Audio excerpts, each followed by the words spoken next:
30 janvier 1901. Les vertus et les mérites de Jésus sont des colonnes sur lesquelles chacun peut s'appuyer dans sa marche vers l'éternité. Le poison de l'intérêt personnel. Ce matin, quand il est venu, Jésus béni m'a transporté hors de mon corps, au milieu de beaucoup de personnes de conditions diverses, prêtres, moines, laïcs. En poussant un grand gémissement, il a dit « Ma fille, comme un poison, l'intérêt personnel est entré dans tous les cœurs, et comme des éponges, les cœurs sont restés imprégnés de ce poison. Ce poison pestiféré a pénétré dans les monastères, chez les prêtres et chez les laïcs. Ma fille, devant ce poison, les vertus les plus sublimes tombent et éclatent comme une vitre fragile. Pendant qu'il disait cela, il pleurait amèrement. Qui pourrait décrire le déchirement de mon âme en voyant pleurer mon très amoureux Jésus? Ne sachant pas quoi faire pour qu'il cesse de pleurer, j'ai dit des sottises. Mon cher, de grâce, ne pleure pas. Si les autres ne t'aiment pas, t'offensent et ont les yeux aveuglés par le poison de l'intérêt personnel, de sorte qu'ils en sont tous imbibés, moi, je t'aime, je te loue, et je regarde comme immondice tout ce qui est terrestre. Je ne désire que toi. Par conséquent, tu devrais être content de mon amour et cesser de pleurer. Et si tu éprouves de l'amertume, déverse-la en moi. J'en serai plus heureuse que de te voir pleurer. En entendant ce que je disais, Jésus a cessé de pleurer et il a déversé en moi un peu de son amertume. Ensuite, il m'a fait participer aux souffrances de la croix. Puis il a dit, les vertus et les mérites que j'ai acquis pour l'homme, durant ma passion, sont autant de colonnes sur lesquelles chacun peut s'appuyer dans sa marche vers l'éternité. Mais en fuyant ces colonnes, l'homme ingrat s'appuie sur la fange et marche sur le chemin de la perdition. Ensuite, il disparut et je suis revenu dans mon corps.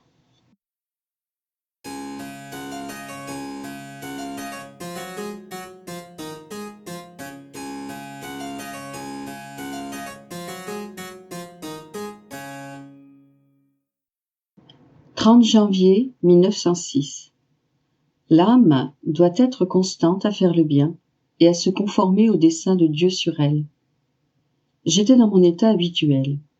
Mon Jésus béni vint et me dit, « Ma fille, il est nécessaire pour l'âme de faire le bien avec constance et de se conformer au dessein de Dieu sur elle. Dieu est juste, saint et miséricordieux. L'âme ne doit pas être un jour patiente, humble et obéissante, et un autre jour impatiente, fière et volage, parce qu'ainsi ses vertus sont détraquées. C'est un mélange de blanc et de noir, de lumière et de ténèbres, où tout est confusion. Les chemins qu'empruntent ces âmes ne sont pas ceux du Créateur. Les conflits pullulent chez elles et nourrissent leurs passions, lesquelles cherchent la victoire avec l'aide des démons, des créatures et de leurs vertus détraquées. Si ces âmes sont sauvées, le feu du purgatoire aura beaucoup à faire pour les purifier.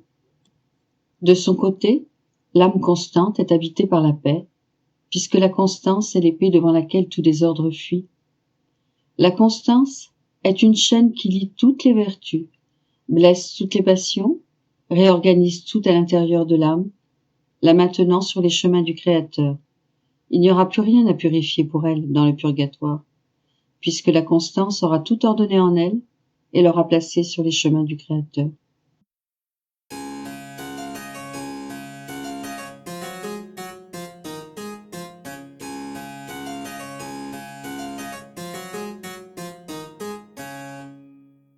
« 30 janvier 1909. L'histoire du pourquoi. Étant dans mon état habituel, je me suis retrouvée hors de mon corps. Il m'a semblé voir dans le purgatoire une âme que je connaissais.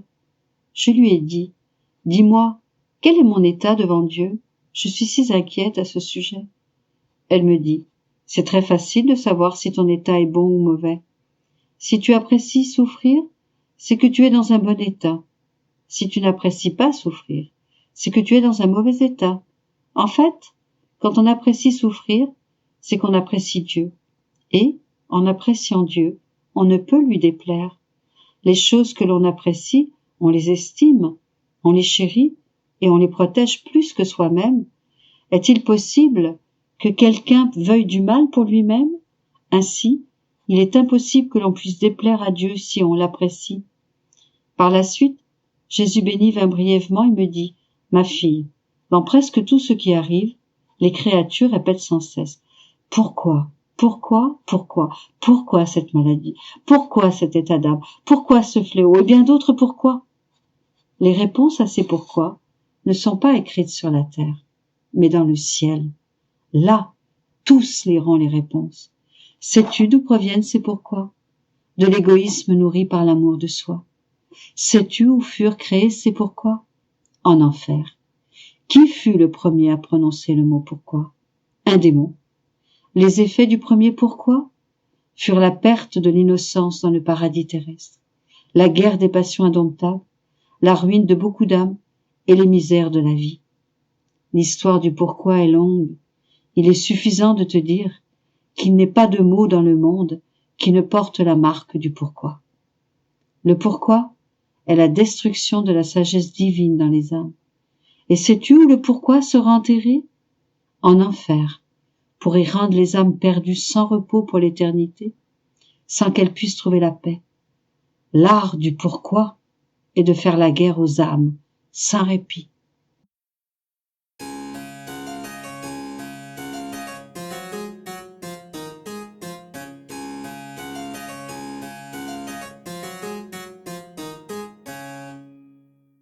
« 30 janvier 1916. Quand l'âme vit complètement dans la divine volonté, tout ce qu'elle fait se réfléchit en Jésus, et tout ce que Jésus fait se réfléchit en elle.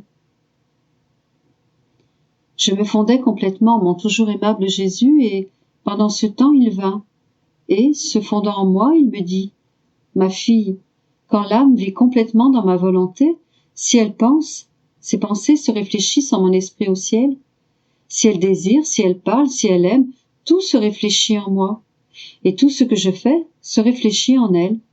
C'est comme quand le soleil est réfléchi dans un miroir. On peut voir un autre soleil dans ce miroir, complètement similaire au soleil dans le ciel, avec cette différence que le soleil dans le ciel est fixe et demeure toujours à sa place, alors que le soleil dans un miroir est de passage. Ma volonté cristallise l'âme, et tout ce qu'elle fait se réfléchit en moi.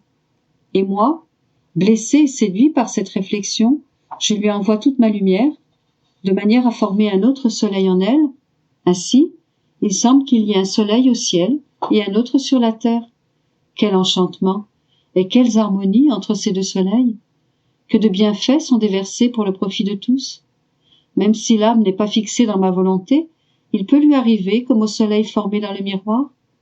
Après un moment, le miroir redevient obscur, et le soleil dans le ciel reste seul. «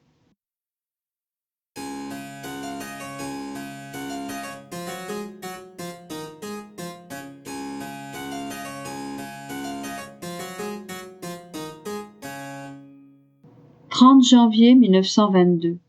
Chaque vérité révélée est comme une nouvelle création. Vouloir y faire obstacle est une offense à Dieu. Me trouvant dans mon état habituel, mon adorable Jésus vint à moi.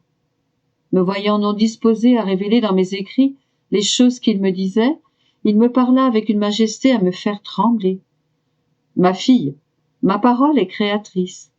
Quand je fais connaître une de mes vérités à une âme, ce n'est rien de moins qu'une création que je fais dans cette âme.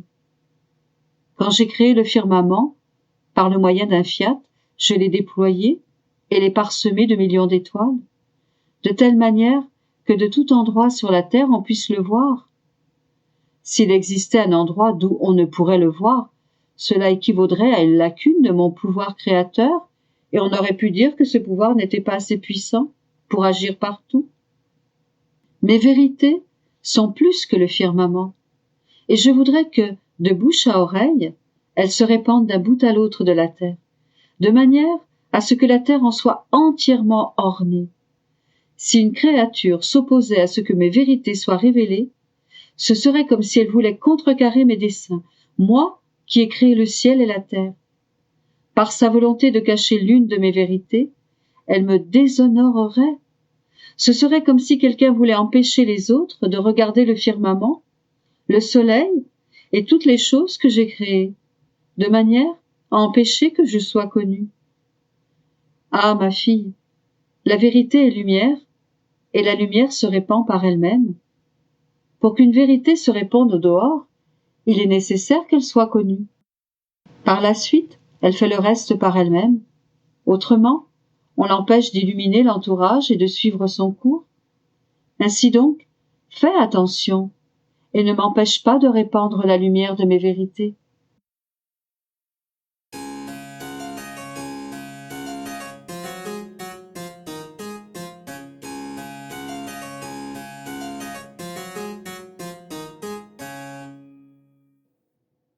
« 30 janvier 1926.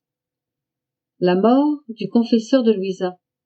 La peur qu'elle a de faire sa volonté propre. Jésus la rassure. Me voilà très affligée à cause de la mort quasi soudaine de mon confesseur. Ainsi, à mes souffrances intérieures, causées par mes fréquentes privations de mon doux Jésus, s'ajoute cette nouvelle et pénible souffrance pour mon cœur. La perte de la seule personne qui connaît à fond ma pauvre âme. Mais que ta volonté soit faite se réalise toujours. La terre était indigne de posséder un tel homme, et pour la châtier, le Seigneur l'a prise avec lui.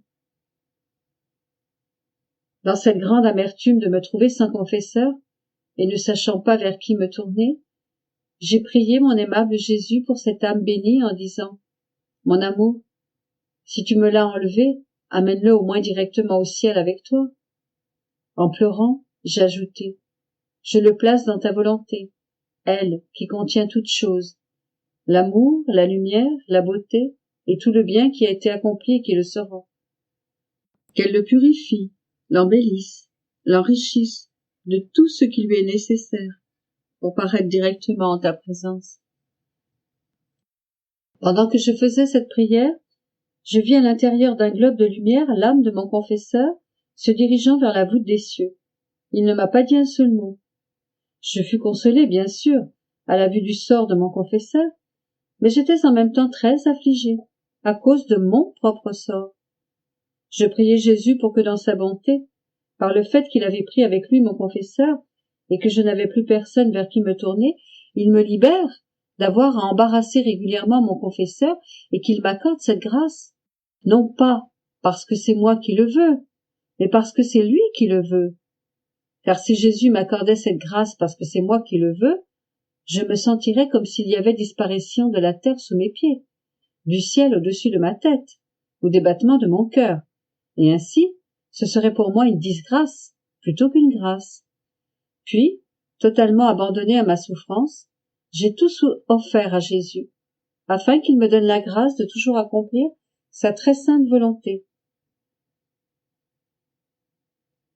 Plein de compassion pour ma souffrance, Jésus me serra fortement sur lui et me dit « Ma fille, courage, n'aie pas peur, je ne te quitte pas, je serai toujours avec toi.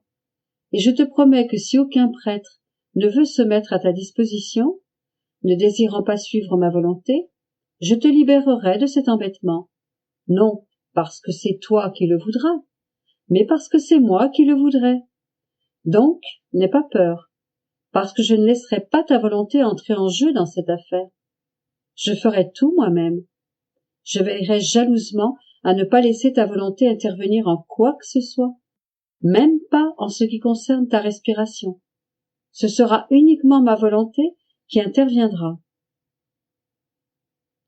À la venue de la nuit, j'ai subitement ressenti une telle peur que le bien-aimé Jésus me prenne par surprise et me plonge dans mes souffrances habituelles, que je me suis mise à trembler et à crier, à tel point que j'eus l'impression de vouloir qu'il me libère.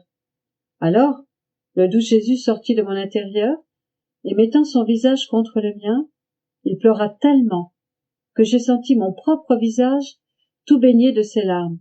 En sanglotant, il me dit « Ma fille, sois patiente. Rappelle-toi que la destinée du monde pèse sur tes épaules. Ah, tu ne sais pas ce que c'est que d'être dans cet état de souffrance avec moi, même pendant une demi-heure ou 5 minutes. C'est ma vie réelle qui se répète sur la terre. C'est cette vie divine qui souffre, prie, fait réparation en toi et qui dépose ma volonté en toi, de sorte qu'elle opère en toi comme elle le faisait dans mon humanité. Penses-tu que cela est peu de choses? Puis, il continua de pleurer en silence. J'avais le cœur tout brisé en le voyant pleurer ainsi, et je compris qu'il pleurait pour moi, afin de me donner la grâce que sa volonté ait ses pleins droits sur moi, qu'elle maintienne intégralement sa vie dans mon âme, que ma volonté n'ait jamais vie. Ses larmes avaient pour but de mettre sa volonté en sûreté dans ma pauvre âme. Il pleurait aussi pour les prêtres, afin qu'ils aient la grâce de comprendre ses œuvres et qu'ils soient disposés à accomplir sa volonté.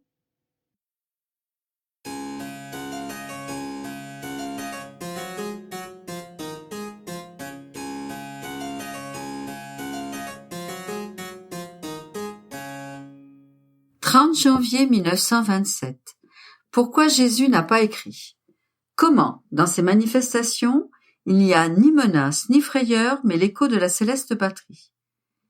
Quand viendra ce royaume? Comment les souffrances de la très sainte Vierge et celles de notre Seigneur étaient des souffrances de fonction, et comment il possédait le vrai bonheur? Puissance des souffrances volontaires. Bonheur du royaume du fiat suprême. Je me disais, mon doux Jésus me dit souvent que je devrais l'imiter en toutes choses. Cependant, il n'écrit jamais. Il est dit dans les évangiles qu'il n'a écrit qu'une seule fois, et même pas avec une plume, mais avec son doigt. Mais moi, il veut que j'écrive. Il veut donc me faire sortir de son imitation, puisqu'il n'a pas écrit du tout, et que moi, je dois tellement écrire. Je pensais cela lorsqu'il est venu, tel un gracieux petit enfant, et en se plaçant dans mes bras, son visage tout contre le mien, il me dit « Ma fille, donne-moi tes baisers, et je te donnerai les miens. » Je l'ai embrassé plusieurs fois, et il m'a incité à l'embrasser encore. Puis il me dit « Ma fille, veux-tu savoir pourquoi je n'ai pas écrit? Parce que je devais écrire à travers toi. C'est moi qui anime ton intelligence, qui t'inspire les mots, qui anime ta main avec la mienne, pour te faire tenir à la plume et écrire les mots sur le papier. Ainsi c'est moi qui écris, et non pas toi. Tu ne fais que faire attention à ce que je veux que tu écrives. Par conséquent, tout ton travail est d'être attentive. Le reste, je le fais moi-même. Ne vois-tu pas que souvent, tu n'as pas la force d'écrire et que tu décides de ne pas le faire? Et afin de te faire sentir de ta propre main que c'est moi qui écris, je t'investis, je t'anime de ma propre vie et j'écris moi-même ce que je veux. Combien de fois cela n'est-il pas arrivé? Or, puisqu'un âge devait passer avant de faire connaître le royaume du fiat suprême, pour laisser passer un certain temps avant de faire connaître le royaume de la rédemption, puis le suivant, celui du divin fiat, j'ai décrété de ne pas écrire durant ce temps-là, mais d'écrire à travers toi, lorsque ce royaume serait plus proche, et aussi pour faire une nouvelle surprise aux créatures de l'excès d'amour de ma volonté, ce qu'elle a fait, ce qu'elle a souffert, et ce qu'elle veut faire pour l'amour des créatures. Souvent, ma fille, les nouveautés apportent une vie nouvelle, des biens nouveaux, et les créatures sont très attirées par ces nouveautés, et elles se laissent comme emporter par ce qui est nouveau. D'autant plus que les nouveautés des nouvelles manifestations sur ma divine volonté, qui ont une force divine et un doux enchantement, et qui tomberont comme une rosée céleste sur les âmes, brûlées par la volonté humaine, seront porteuses de bonheur, de lumière et de biens infinis, Il n'y a pas de menace, ni de frayeur dans ces manifestations. Et s'il y a quelque chose à craindre, c'est pour celles qui veulent demeurer dans le labyrinthe de la volonté humaine. Mais dans tout le reste, on ne peut voir que l'écho, le langage de la patrie céleste, le baume d'en haut qui sanctifie, divinise et verse l'acompte du bonheur qui règne uniquement dans la patrie céleste. C'est pourquoi j'ai tant de plaisir à écrire sur le divin fiat, parce que j'écris sur des choses qui sont de ma patrie. Grandes seront la perfidie et l'ingratitude de celles qui ne reconnaîtront pas dans ces manifestations l'écho du ciel, la longue chaîne d'amour de la suprême volonté, la communion des biens de notre céleste Père qu'il veut donner aux créatures. Et comme s'il voulait mettre de côté tout ce qui s'est passé dans l'histoire du monde, il veut inaugurer une ère nouvelle, une nouvelle création, comme si la nouvelle histoire de la création ne faisait que commencer. Par conséquent, laisse-moi faire, car tout ce que je fais est de la plus haute importance. Après quoi je lui dis, mon amour, il me semble que tu aimes plus que tout ce royaume du fiat éternel. C'est en lui que tu concentres tout ton amour, toutes tes œuvres, et tu te fais presque une gloire de ce qu'elles serviront ce royaume. Si tu aimes tant ce royaume, quand viendra-t-il? Pourquoi ne hâtes-tu pas sa venue? Et Jésus ajouta, ma fille, lorsque les connaissances sur ma divine volonté auront terminé leur cours, étant donné le grand bien qu'elles contiennent, des biens auxquels aucune créature n'avait pensé jusqu'à maintenant, que le royaume de ma volonté va répandre du ciel l'écho du bonheur céleste, la plénitude des biens terrestres. Alors, en vue de ce grand bien, unanimement, elles languiront, elles demanderont que mon royaume vienne bientôt. Et c'est ce que fait la création tout entière dans son langage muet. Muet seulement en apparence, parce qu'il a en lui ma volonté, qui demande d'une voix puissante et éloquente que ses droits soient reconnus, et que ma volonté domine et règne partout. Par conséquent, un sera l'écho, d'un bout à l'autre de la terre, un le soupir, une la prière qui sortira de tous les êtres. Que vienne le royaume du fiat suprême. Alors, triomphant, il viendra parmi les créatures. D'où la nécessité des connaissances. Elles seront les incitations. Elles aiguiseront l'appétit des créatures pour goûter à une nourriture si délicieuse. Et elles éprouveront toute la volonté, le désir de vivre dans un royaume si heureux, afin de se libérer de la tyrannie et de l'esclavage où leur propre volonté les tenait. Et en progressant dans la connaissance de toutes les manifestations, des biens contenus dans le fiat suprême, elles trouveront « T'es norme, comment tu as mis le ciel et la terre sans dessus-dessous ?» en allant partout pour demander que le royaume puisse venir bientôt. Tu trouveras alors que tu as souffert pour leur obtenir un si grand bien, comment elles doivent se conduire et ce qu'elles doivent faire pour pouvoir vivre dans ce royaume. Il est par conséquent nécessaire que tout soit connu, afin que mon royaume puisse être complet, que rien n'y manque, de la plus grande à la plus petite chose.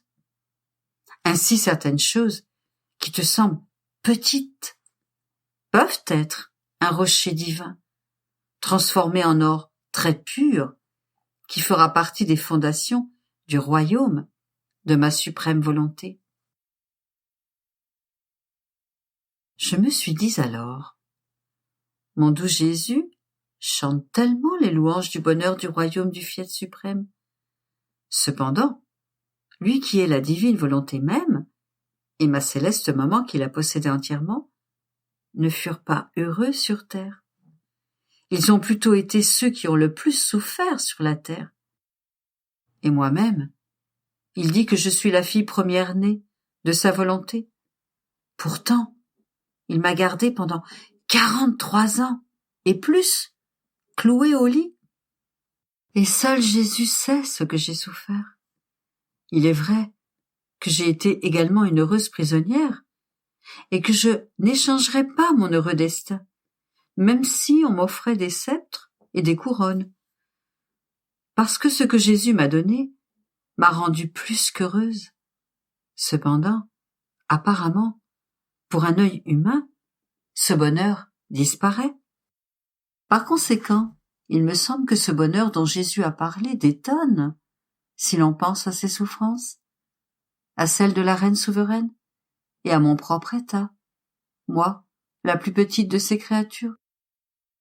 Je pensais cela lorsque mon doux Jésus me surprit et me dit « Ma fille, il y a une immense différence entre celle qui doit former un bien, un royaume, et celle qui doit le recevoir, pour en profiter. Je suis venu sur la terre pour expier, pour racheter, pour sauver l'homme. Et pour cela, j'ai dû recevoir les souffrances des créatures et les prendre sur moi, comme si elles étaient miennes. Ma divine maman, qui devait être corédemptrice, ne devait pas être différente de moi. Les 5 gouttes de sang qu'elle m'a données de son cœur très pur pour former ma petite humanité sortaient de son cœur crucifié. Les souffrances étaient pour nous des fonctions que nous devions remplir. Elles étaient toutes par conséquent des souffrances volontaires et non pas les impositions d'une nature fragile. Cependant, tu dois savoir qu'en dépit de tant de souffrances que nous supportions afin de remplir notre fonction, un très grand bonheur, des joies toujours nouvelles et infinies, un paradis continuel était inséparable de moi et de ma maman reine. Il était plus facile pour nous de nous séparer de nos souffrances parce qu'elles n'étaient pas des choses qui nous étaient intrinsèques, des choses de nature, mais des choses de fonction, que de nous séparer de la mer de bonheur immense et des joies que la nature de notre divine volonté que nous possédions produisait en nous, comme des choses qui nous étaient propres et intrinsèques. Tout comme la nature du soleil est de donner de la lumière, celle de l'eau d'étancher la soif, celle du feu de réchauffer et de transformer tout en feu. Et s'ils ne le faisaient pas, ils perdraient leur nature. Telle est la nature de ma volonté de rendre joyeux et heureux et de faire surgir le paradis partout où elle règne. Volonté de Dieu et malheur, cela n'existe pas et ne peut exister. Ou alors, la plénitude de sa volonté n'existe pas. Et c'est pourquoi les ruisselets de la volonté humaine engendrent l'amertume pour la pauvre créature. Comme la volonté humaine n'avait en nous aucun accès, le bonheur était toujours à son sommet et les mers de joie étaient inséparables de nous. Même lorsque j'étais sur la croix et que ma maman était crucifiée à mes pieds divins, le bonheur parfait ne nous quittait jamais. Et pour cela, il aurait fallu que je sorte de la volonté divine, que je me dissocie de la nature divine, et n'agisse qu'avec la volonté humaine et la nature. Par conséquent, nos souffrances étaient toutes volontaires, conformément à la fonction que nous étions venus remplir. Elles n'étaient pas des fruits de la nature humaine, de la fragilité, ou de l'imposition d'une nature dégradée. Et de plus, as-tu oublié que tes souffrances sont également des souffrances de fonction? Des souffrances volontaires? En fait, lorsque je t'ai appelé à l'état de victime, Je t'ai demandé si tu accepterais volontairement. Et toi, de toute ta volonté, tu as accepté et prononcé le fiat. Le temps a passé, et je t'ai répété mon refrain, te demandant si tu acceptais de vivre dans et avec ma divine volonté.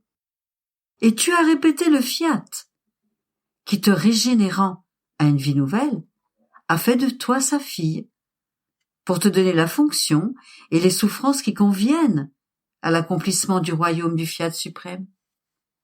Ma fille, les souffrances volontaires ont un tel pouvoir sur la divinité qu'elles possèdent la force, l'empire de déchirer le sein du Père céleste et de cette déchirure qu'elles forment en Dieu, de faire déborder des mers de grâce, formant le triomphe de la suprême majesté et le triomphe de la créature qui possède l'empire sur ses souffrances volontaires.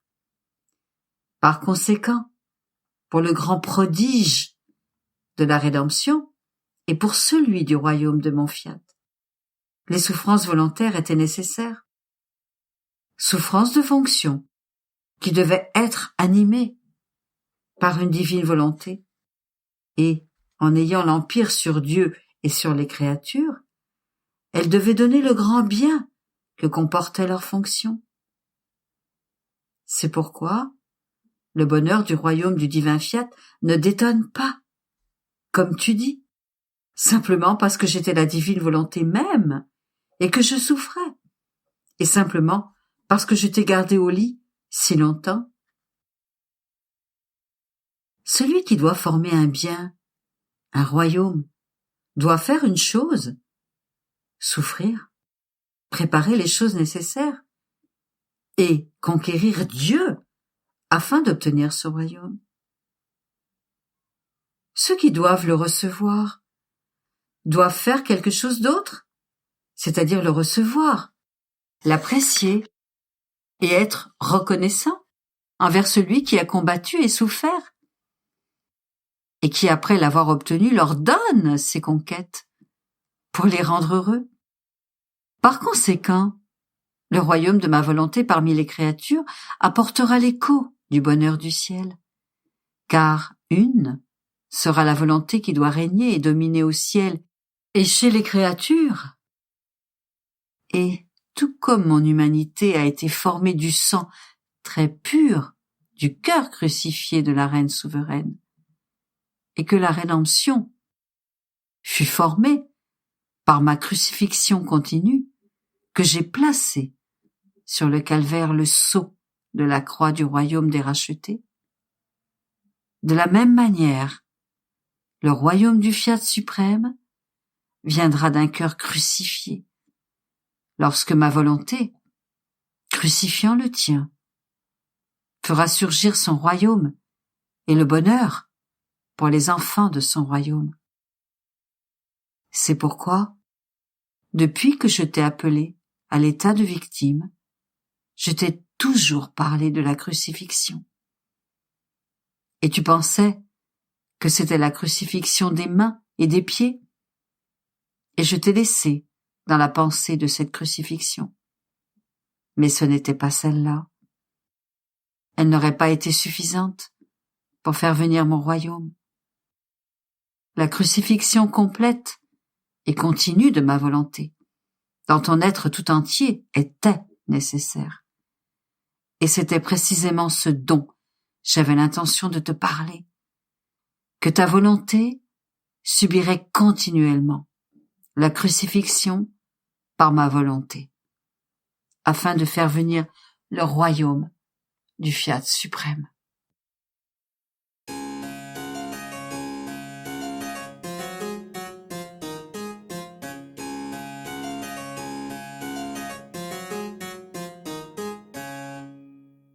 « 30 janvier 1930. Le règne de la divine volonté adviendra tout comme celui de la rédemption. Analogie entre les deux. Jésus bondit de joie et de tristesse. Je pensais à la façon dont le règne de la divine volonté pouvait venir sur la terre, et de quelle manière pourrait se dérouler sa venue. Qui aura la chance de recevoir en premier un si grand bien? Et mon Jésus, se faisant voir, me serra contre lui, en me donnant 3 baisers, et il me dit: Ma fille, la venue du règne de la divine volonté se fera tout comme celle de la rédemption. On peut dire que la rédemption fait sa ronde à travers le monde, une ronde qu'elle n'a pas encore terminée, parce que tous les peuples ne connaissent pas encore ma venue sur terre, et sont par conséquent privés de ces biens. La rédemption continue de préparer les peuples et de les disposer pour le règne de ma divine volonté. Ainsi, tout comme la rédemption a eu son commencement, non dans le monde tout entier, mais au centre de la Judée, parce que dans cette nation se trouvait le petit noyau de ceux qui attendaient ma venue. Celle que j'avais choisie comme mère, et Saint Joseph qui devait être mon père nourricier, c'est dans cette nation que je m'étais manifestée aux prophètes, en leur annonçant que j'allais venir sur la terre. Il était juste que, là où cela était connu, ils soient les premiers à m'avoir parmi eux. Et bien qu'ils aient fait preuve d'ingratitude, et que beaucoup n'ont pas voulu me connaître, qui pourrait cependant nier que ma céleste mère, les apôtres, les disciples, faisaient partie de la nation juive, et qu'ils furent les premiers proclamateurs qui risquèrent leur vie pour faire connaître aux autres nations ma venue sur terre et les bienfaits qu'apporte ma rédemption. Il en ira ainsi pour le royaume de mon divin fiat.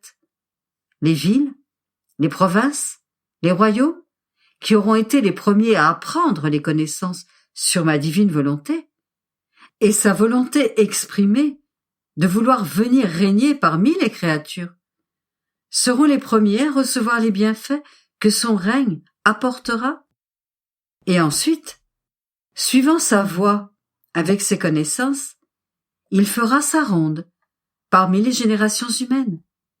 Ma fille, l'analogie est grande entre la façon dont s'est déroulée la rédemption et la manière dont adviendra le règne de ma divine volonté. Ainsi, dans ma rédemption, j'ai choisi une vierge qui n'avait en apparence aucune importance, selon le monde qui la désignerait en raison de ses richesses, de la hauteur de sa dignité ou de ses positions. La ville de Nazareth elle-même était sans importance, et elle habitait une toute petite maison. Mais, bien que je l'ai choisie à Nazareth, je voulais que cette ville appartienne à la capitale, Jérusalem, où se trouvait le corps des pontifes et des prêtres qui me représentaient alors et annonçaient mes lois. Pour le règne de ma divine volonté, j'ai choisi une autre vierge, qui en apparence n'a aucune importance pour ce qui est de ses richesses ou de la hauteur de sa dignité. La ville elle-même de Corato n'est pas importante, mais elle appartient à Rome, où réside mon représentant sur la terre, le pontife romain, de qui viennent mes lois divines. Et tout comme il se fait un devoir de faire connaître ma rédemption à tous les peuples, il se fera aussi un devoir de faire connaître le règne de ma divine volonté. On peut dire qu'ils procéderont de la même manière pour le royaume à venir de mon fiat suprême. Après quoi, je continuai ma ronde dans le divin vouloir et, arrivé en Éden, je priai Jésus de restaurer bientôt le but de la création de l'homme, tel qu'il sortit de ses mains créatrices. Mais mon bien-aimé Jésus me fit sentir, en se manifestant en moi, son divin cœur bondissant de joie et toute tendresse. Il me dit: Ma fille, chaque fois que l'Éden est mentionné, mon cœur tressaille de joie et de tristesse, en se rappelant comment et de quelle manière l'homme a été créé, le bonheur de sa condition, sa ravissante beauté, sa souveraineté, nos joies innocentes et les siennes qui faisaient notre délice. Que notre enfant était beau, une naissance digne de nos mains créatrices. Ce souvenir est si doux et si agréable à mon cœur que je ne peux m'empêcher de bondir de joie et d'amour. Mais, en le voyant si changé, déchu de son bonheur, et dans les maux de sa volonté humaine, car notre divine volonté était sa protection contre tous ces maux. Elle préservait la manière dont il était sorti de nos mains créatrices, et le mettant en compétition avec son Créateur, elle le plaçait dans la condition de pouvoir donner son amour et ses joies innocentes à celui qui l'avait créé. Aussi, en le voyant malheureux, mon tressaillement de joie est suivi immédiatement par un sentiment de douleur intense. Et si tu savais combien j'aime te voir revenir dans cet Éden pour placer devant moi ce qui fut fait beau, saint et grandiose dans la création de l'homme. Tu me donnes la satisfaction, le plaisir de bondir à nouveau de joie et de placer un lénitif sur mon tressaillement de douleur, qui est tel que, si elle n'était pas suivie par l'espérance certaine que mon enfant, en vertu de mon fiat, doit me revenir heureux, en me donnant ses joies innocentes, comme cela a été établi par nous en le créant, mon tressaillement de tristesse n'aurait pas de répit, et mes cris de douleur seraient propres à faire pleurer le ciel lui-même. Et par conséquent, en entendant ton refrain continuel, je veux le règne de votre divine volonté. Mon cœur divin, sans s'arrêter ses tressaillements de douleur, et bondissant de joie, je dis, la petite fille de ma divine volonté veut et demande mon royaume. Mais pourquoi le veut-elle? Parce qu'elle le connaît, qu'elle l'aime et qu'elle le possède. Et par conséquent, elle prie pour que les autres créatures puissent le posséder. En fait, étant donné que ma divine volonté est l'origine de la vie de la création de l'homme, elle seule lui donne la capacité de pouvoir tout recevoir de son Créateur et de pouvoir lui redonner tout ce qu'il veut, ce que veut son Créateur. Mon fiat a la vertu de changer la fortune, les conditions de l'homme. Avec mon fiat, toute chose lui sourit, toutes l'aiment, toutes veulent le servir et se considèrent fortunées de servir en l'homme ma divine volonté, c'est-à-dire dans la créature où règne ma divine volonté.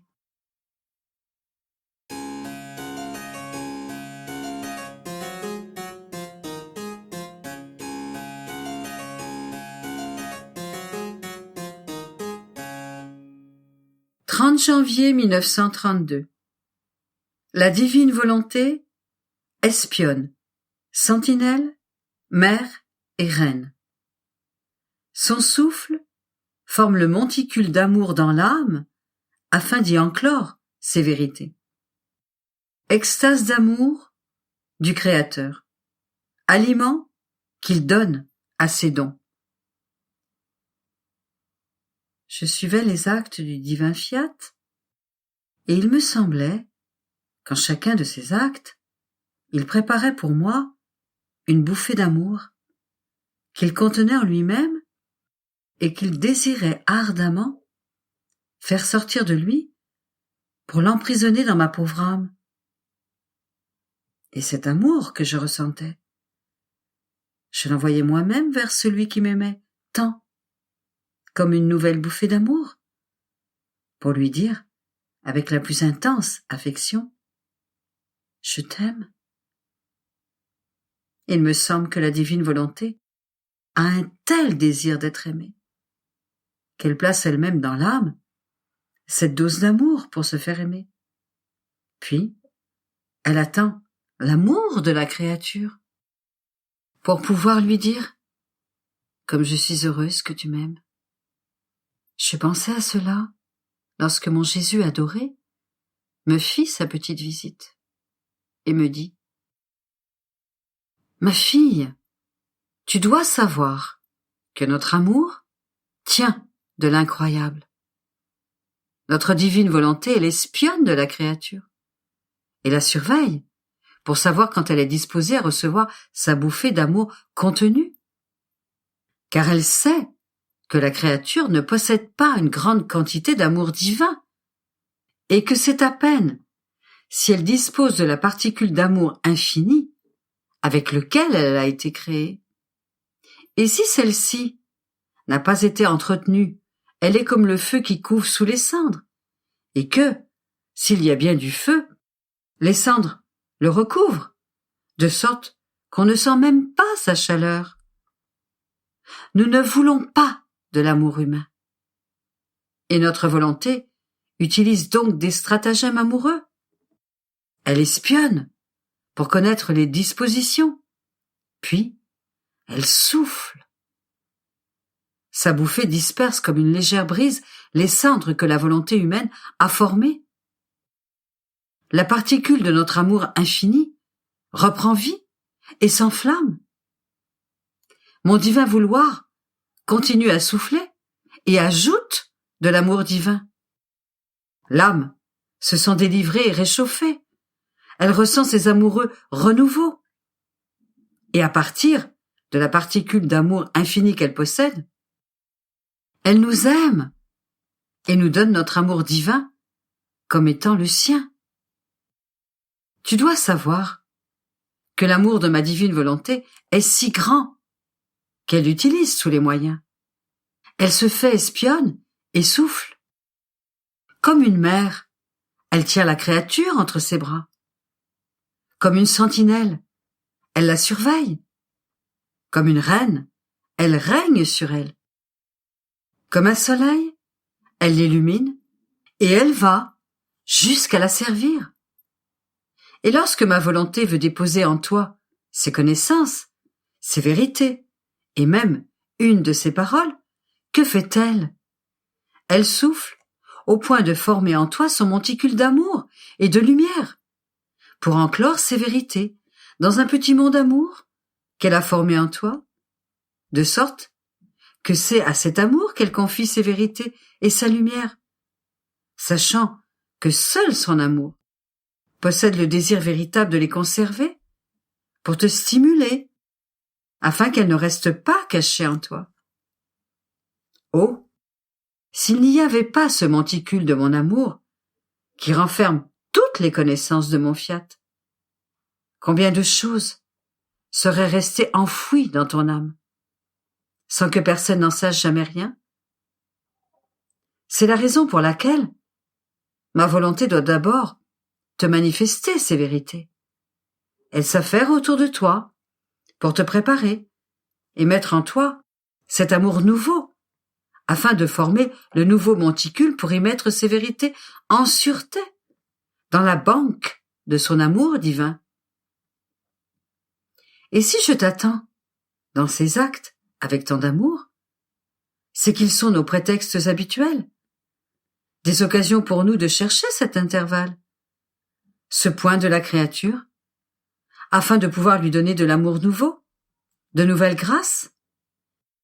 Mais bien plus que vouloir sa compagnie, nous ne savons comment ne pas rester avec la créature qui veut faire notre volonté, puisque déjà notre volonté la tient entre ses bras, dans nos actes, de sorte qu'elle est avec nous et avec tout ce que nous faisons.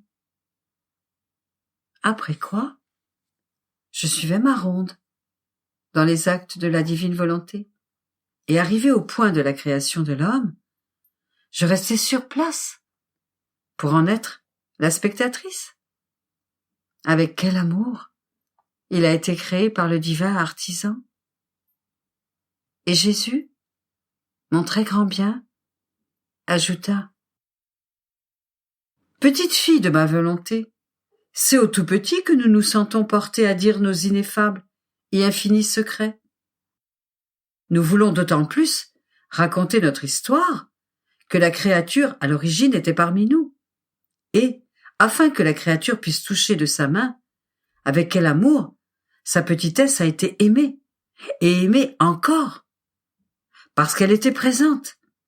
Elle était déjà en nous dans l'acte de la création de l'homme, et cela afin qu'elle puisse célébrer, et que nous puissions célébrer ensemble l'acte solennel de sa création.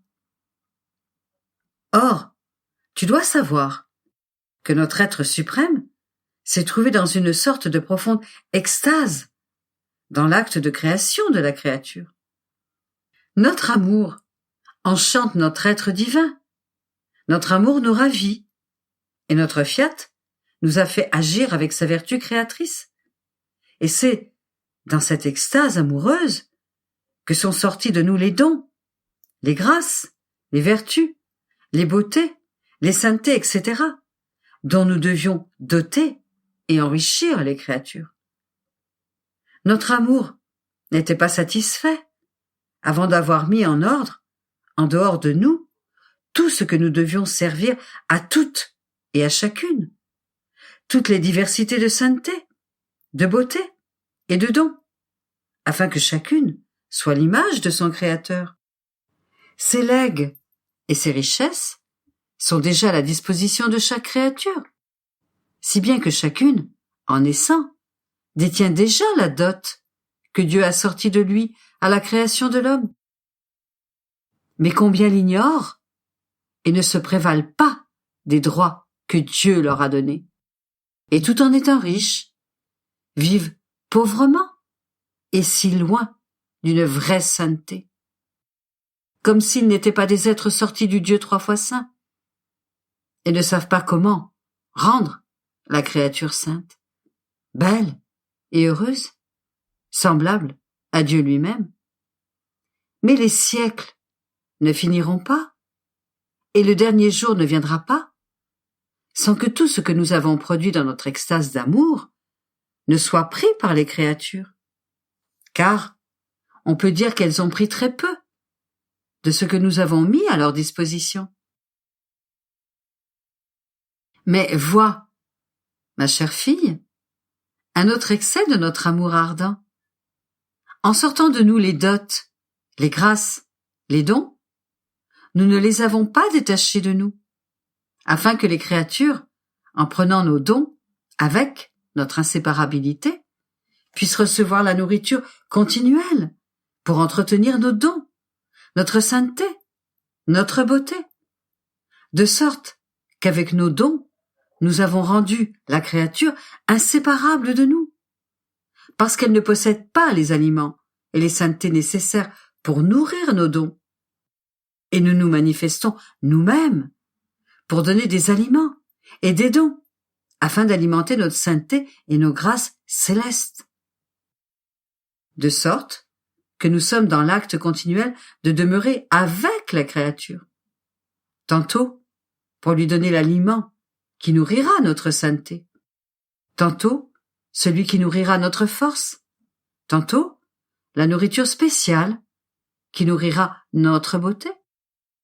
Bref, nous restons près d'elle, toujours occupés à lui donner les divers aliments pour chaque don que nous lui avons fait.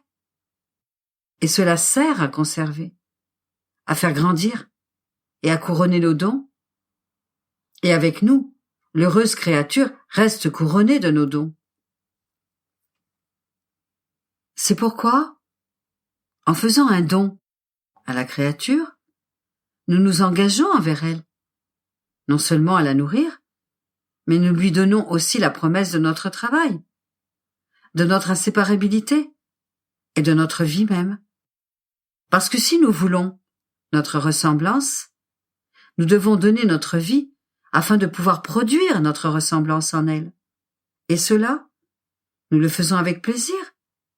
Et notre amour répète pour nous notre extase et nous fait tout donner pour nous faire prendre la petitesse de la créature qui est aussi nôtre et qui est sortie de nous. Tu peux ainsi comprendre quelles sont nos sollicitudes, nos extases d'amour, lorsque nous donnons non pas un don, mais notre volonté même comme vie de la créature. D'une part, pour nourrir nos dons, et d'autre part, pour nourrir notre volonté. Déjà, la créature, en vertu de notre volonté, nous ravit continuellement par elle-même, et nous éprouvons de continuelles extases d'amour. Et dans ces extases, nous ne faisons que déverser de torrents d'amour, des océans de lumière, d'indescriptibles grâces. Rien n'est donné avec mesure, parce que nous devons non seulement nourrir notre volonté, mais faire qu'elle soit courtisée et honorée d'honneurs divins dans la créature. Par conséquent, ma fille, sois attentive et ne laisse rien d'humain sortir de toi, afin de pouvoir, toi aussi, honorer ma volonté par des actes divins en toi.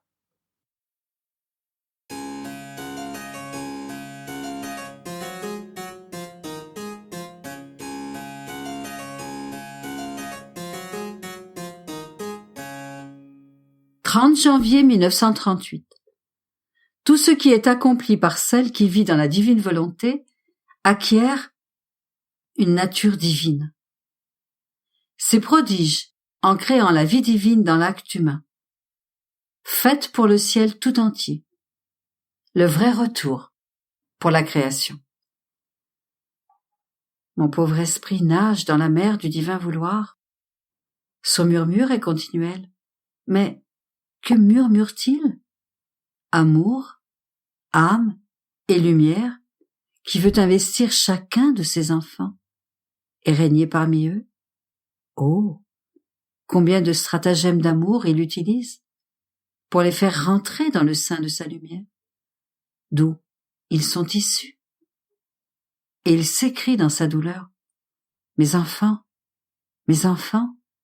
laissez-moi régner, et je vous donnerai tant de grâce que vous reconnaîtrez que vous êtes les enfants de votre Père céleste. » Mais mon esprit se perdait dans cette mer divine. Et mon doux Jésus, ma douce vie, répéta sa petite visite, et, toute bonté, il me dit, « Ma petite fille de mon divin vouloir, si grande est mon impatience, si nombreux les soupirs, parce que ma volonté veut régner dans l'acte de la créature, que je commence à épier pour voir si l'âme appelle l'acte premier de mon vouloir dans ses propres actes. Lorsqu'il est appelé, il prend un air de fête et court s'insuffler dans l'acte de la créature pour imprimer sur lui sa force créatrice et le convertir en nature divine. Alors, cette créature sent la nature de l'amour divin qu'il investit, l'entoure et s'écoule comme du sang dans ses veines, jusque dans la moelle de ses os, dans le battement de son cœur. Son être tout entier ne parle que d'amour. La conversion des actes humains en nature divine est le plus grand prodige que peut accomplir ma volonté. Elle ne peut donner que ce qu'elle possède. Elle possède l'amour, et c'est l'amour qu'elle donne. Oh, combien elle est heureuse de n'avoir et de ne ressentir que de l'amour, et de ne pouvoir être sans aimer. On peut dire que ma volonté a jeté la créature dans son propre labyrinthe d'amour. Aussi, si elle adore, remercie ou bénit, sa force divine court changer cette adoration, cette action de grâce et cette bénédiction en nature divine. Par conséquent, la créature a en son pouvoir, comme par nature, de toujours adorer, remercier et bénir la suprême majesté, parce que ce que ma volonté communique par nature possède l'acte continuel et incessant. Nous la tenons alors à notre disposition. Notre amour trouve quelqu'un qui l'aime avec son propre amour, et ressent le besoin de se déverser, ayant trouvé une créature en qui libérer ses épanchements.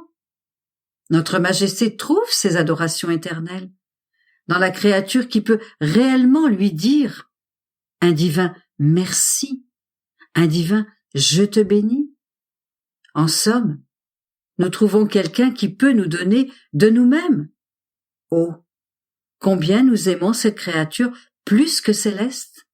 Elle nous garde toujours en activité, de sorte que nous pouvons lui donner tout ce que nous voulons. Et pour nous, donner signifie être plus béatifié et plus heureux. Par contre, celle qui ne vit pas dans notre vouloir nous laisse oisifs, sans activité. Et si nous donnons quelque chose, tout est mesuré, puisque nous ne savons pas où le mettre. Nous craignons que cette créature ne le perde et ne soit pas capable d'apprécier le peu que nous lui donnons. Puis, avec encore plus d'impatience, il ajouta : « Ma bonne fille, les prodiges que mon fiat opère dans l'acte de la créature qui vit en lui sont inouïs. Lorsqu'il voit qu'elle est sur le point de l'accomplir, mon fiat court prendre cet acte entre ses mains. Il le purifie, le façonne et l'investit de sa lumière. Puis, il regarde pour voir si cet acte peut recevoir sa sainteté et sa beauté, pour voir s'il peut l'enclore dans son immensité, et s'il peut laisser s'écouler en lui sa puissance, son amour. Une fois qu'il a fait tout cela, parce que rien ne peut manquer à son acte, il l'embrasse, il l'étreint et s'épanche tout entier sur lui, avec un amour et une solennité indescriptibles. Il prononce son fiat omnipotent et crée un autre lui-même dans cet acte. Les cieux deviennent tout attentifs lorsque ma volonté est sur le point d'opérer dans l'acte de la créature. Ému, émerveillé et ravi, il s'exclame : est-il possible qu'un Dieu 3 fois saint, avec sa volonté, aime au point de se créer lui-même dans l'acte de la créature? Mon fiat revient voir ce qu'il a fait dans l'acte de la créature, et il en est enchanté, ravi de voir une vie nouvelle. Saisi d'une joie indescriptible, il met le ciel tout entier en fête et déverse une abondance de grâce sur toute la terre. J'appelle ces actes ma vie, mon acte, l'écho de ma puissance, les prodiges de mon amour. Ma fille, rends-moi heureux. Telles sont les joies de la création, les fêtes de ma vertu créatrice. Être capable de former une de mes vies pour chaque acte accompli par la créature. Par conséquent, appelle-moi toujours dans tes actes. Ne me laisse jamais de côté, et je ferai toujours des choses nouvelles en toi, à en étonner tous les peuples. Je n'aurai le retour et la gloire de la création tout entière que lorsque j'aurai rempli le ciel et la terre d'un grand nombre de mes vies nouvelles.